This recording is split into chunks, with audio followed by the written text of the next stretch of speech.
This is the final jump for Scot Ellis, trying to win for the second time on the tour, and the tour overall. You're coming in so fast, the water feels like concrete, you're like hypersensitive, like you're moving, is that too much movement? And he swings wide here, he eyes the ramp and tries to decide how late should I wait. Everything's just right on the line of out of control. And boom, you get it. A beautiful jump for Scot Ellis. Yeah, well, he likes that one, clearly. He should, 192 feet. I mean, you're on the fine razor's edge of disaster or a record. Skis accelerates, you can hear the boat compensate for the skiers pulling it over the board of the skis. I guess practice pays off.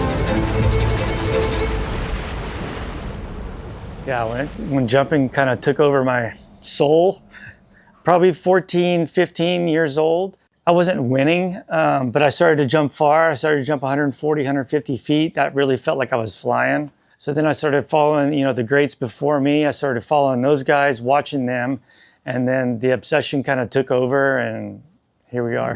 What's your main objective for 1990? To do the best I can, maybe knock off a few of the big names and jump in, slalom maybe, and just, be the best skier I can. Jumping, you're always chasing the distance. As soon as you get a PB, 5 minutes later, you're like, oh man, if I'd have done this, I could have gone a little bit further. So the carrot is always in front of you. He's already surprised some folks by making it to the final.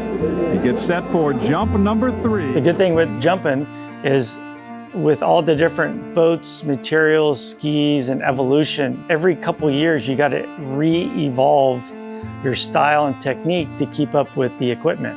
So it never stops. So you're always constantly trying to improve to not only maintain being number 1 or number 2 in the world, but not to let the people coming behind you come beat you. All right, so when I started the sport, this is what I started on.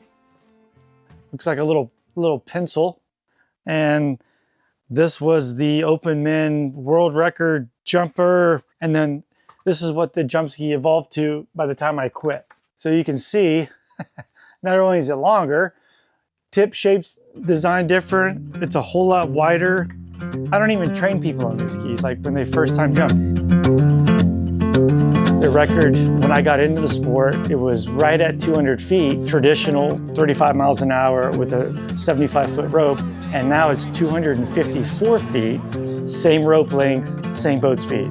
We've done a lot of little micro tuning to add 54 feet in the last 20 years, 30 years. That's a lot. The future very bright for Scot and others here. Every foot you go further is a whole new experience. So whether you jump 80 feet for the first time or 230 for the first time, it's the same experience. It's exhilarating and it's addictive. The thing I did is I came down right around the 6, pulled long and hard, made a quick snap, which coasted me out, and because of that I stayed wide and I was able to get the speed.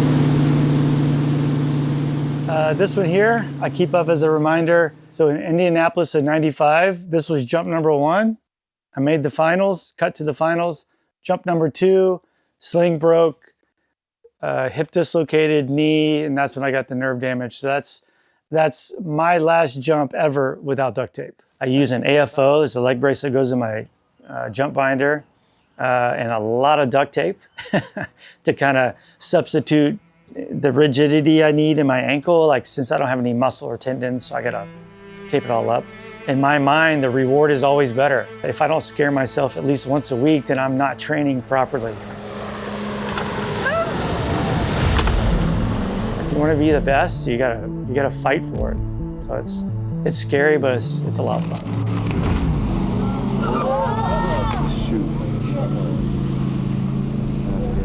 Here in Fort Worth today, only 18 years old, and he's got a lot of jumps and a lot of distance in him. I hope this younger generation can experience what I did. All these major tournaments, not just in the US, but around Europe, Australia, New Zealand. The Pro Tour, when I started, there was 30, 40,000 people on shore. We felt like rock stars. I mean, it was packed, full of people. And it is a really cool feeling skiing in front of a big crowd.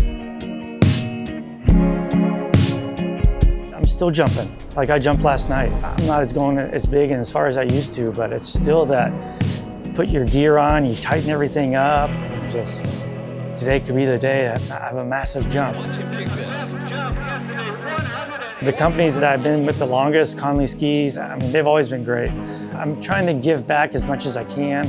I coach as much as I can, help at tournaments. You know, when you got a job or school or relationship that you like, it's not really work. I've always heard that expression, and it's so true. I'm out here in the boat and skiing, and tournaments just, it seems like every single day of the week. But I like it. I enjoy it, you know. It's never been work. It's always been fun.